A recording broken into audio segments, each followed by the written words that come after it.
Welcome to 1 to 7 Games. My name is Ryan Shelton and I create card, dice, and board games. My goal is for you to watch this video and then play the game. While I would take donations through Venmo, you're more than welcome to play for free. I do not own the rights to any images. I hope you will email me with any feedback and any questions. Since the first game on this channel was the first game that I had ever made, I thought it would be fun to introduce my latest game. I call it Clutch Racing, and it's an example of where the title and theme don't matter so much as the mechanics. It's a racing game mechanics, so that's kind of what I'm looking at. In fact, at the end of the video, I'll even show some added things if you wanted to put the game in space. It is for 1 to 7 players. Like a lot of my games, if you're playing one player, you're basically just trying to beat the track record. So that's kind of a fun way to play it. That's actually what I'm going to demonstrate, because 2 players, you're racing to see who takes the less time on the track. The supplies that you need, each player needs 4 dice, a 20-sided die, 6-sided die, 12-sided die, and 10-sided die. So each player needs that.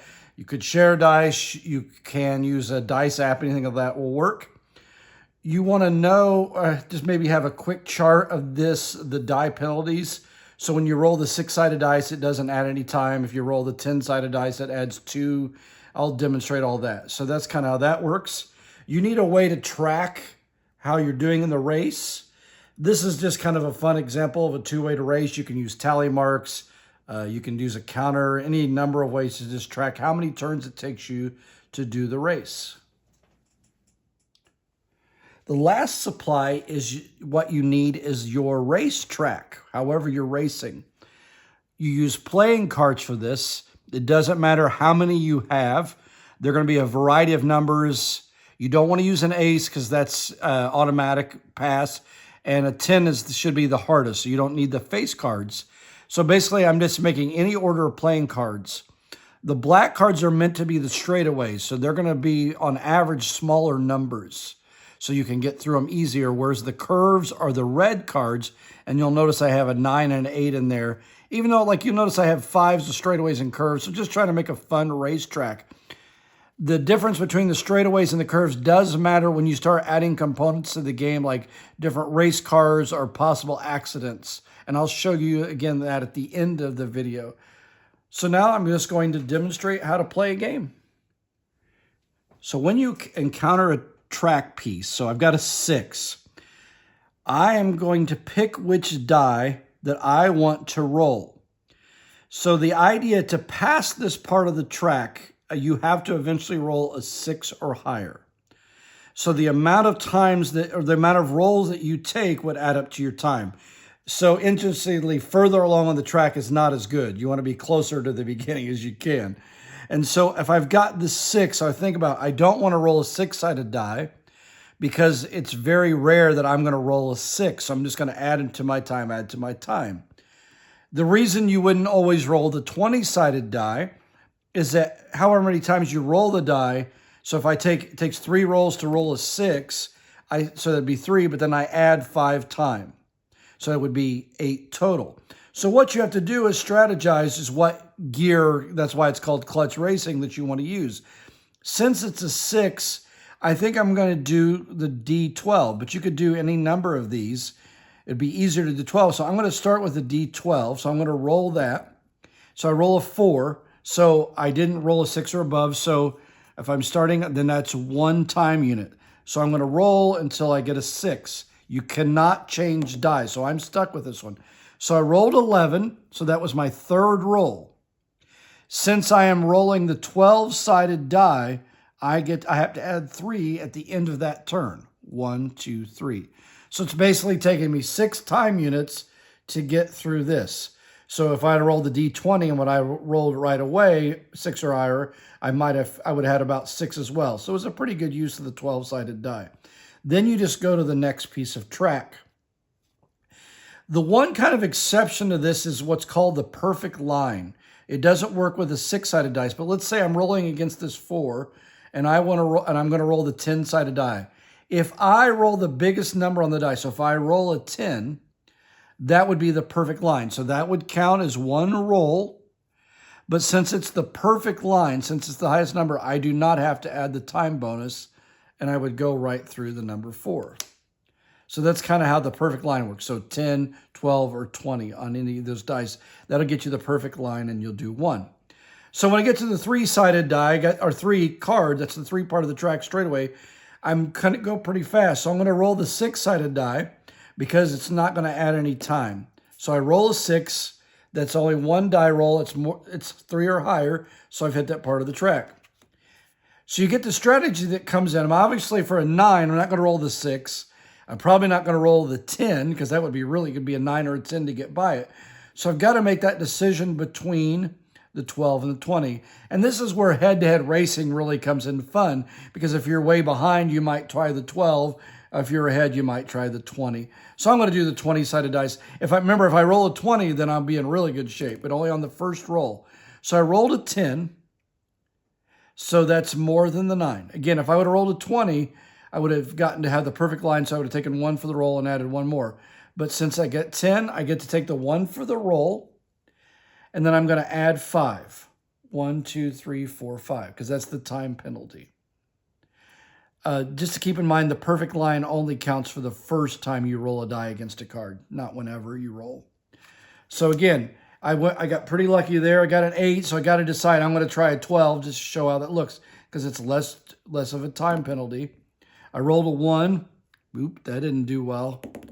I rolled a 12. Now again, that's the perfect line, but the perfect line only counts on the first roll. So I did the 1 movement, because the run die. I get another one because I rolled the die 2 times.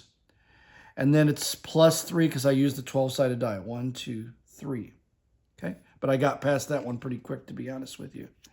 You can actually see the track record right here at 29 with the star. So now I'm coming to that 6. I'm going to be bold, and I'm going to roll my 10-sided die, even though the 12 would give me a better choice, just because I think it'll get in there faster. I rolled a 1. Rolled a 2. Uh-oh. Not having good rolls. So I just, each die roll, I add 1 to it. Oh my goodness. There it goes. So since it's the 10-sided, no matter how many times I've rolled, I've got to add the time penalty at the end. So it's 1, 2. So again, the 12-sided die might have been better. So now I've got the 5 curve. I'm obviously not going to break the record because I have quite a few cards left. You can see how lucky I got in one gameplay. But I'm going to roll that 10-sided die again. I might sometimes risk the 6-sided die, but I'm going to do 10. Oh, boom. So it's only that 1 die roll.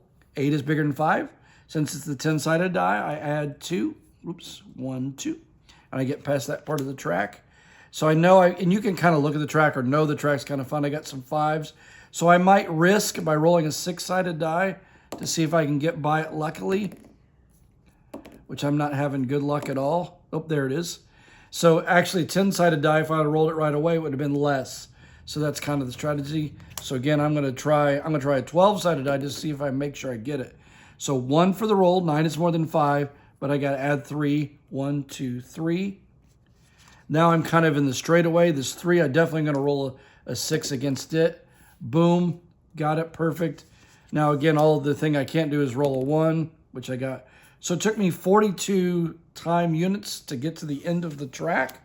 That's not a great time. Usually somewhere in the 30s is about what average. But that's kind of how you play the basic clutch racing. Basically, you are whatever the number on the card track, you are trying to roll that number or higher. You pick the die that you want to use. Just remember, the bigger the die, the easier it would be to get past the track. Might give you a time penalty. For the 10, 12, and 20, you could get a perfect line as if you roll the 10 or the 12 or the 20, that you don't have to add the time bonus if that's the first roll of that part of the track. So hopefully you have fun. Try that out. I've tried that several times, had a lot of fun. Head-to-head racing can get really exciting too. I'm going to show you some additional things that you can add to the racing game to kind of make it more fun. These are things that I haven't tested yet. So if anybody would do it out there, I'd love to get some feedback. So anytime you have a red card, it's a curve. And you roll either a D6 or a D10.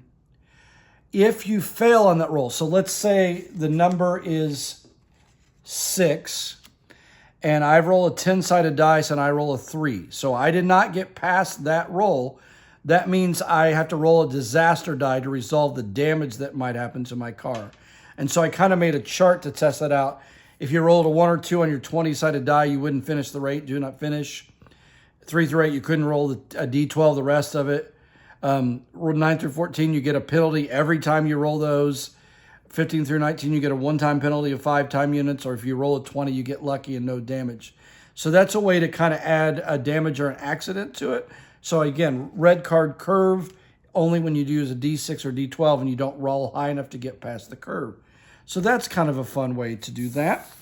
You can also add vehicles. And so this is just a kind of a test. You might want to pause the video and see this if you want to use it. Again, I haven't tested this yet, but you can use different kinds of cars or vehicles. Speed Turner, if you roll a 6-sided, you may re-roll a natural 1 at any time. Heavy Breaker, changes the penalties. So each of these 4 categories changes how you drive your specific car to add a little excitement to how you race and how you choose to race. So pause, check that out. Again, I'd love somebody to try that. One of the things, again, that I like doing with my games is I have a theme of clutch racing, and I have that idea of racing cards, but I love space, so I thought, a really cool space game that you might want to check out. And again, you might have to pause and zoom in a little bit.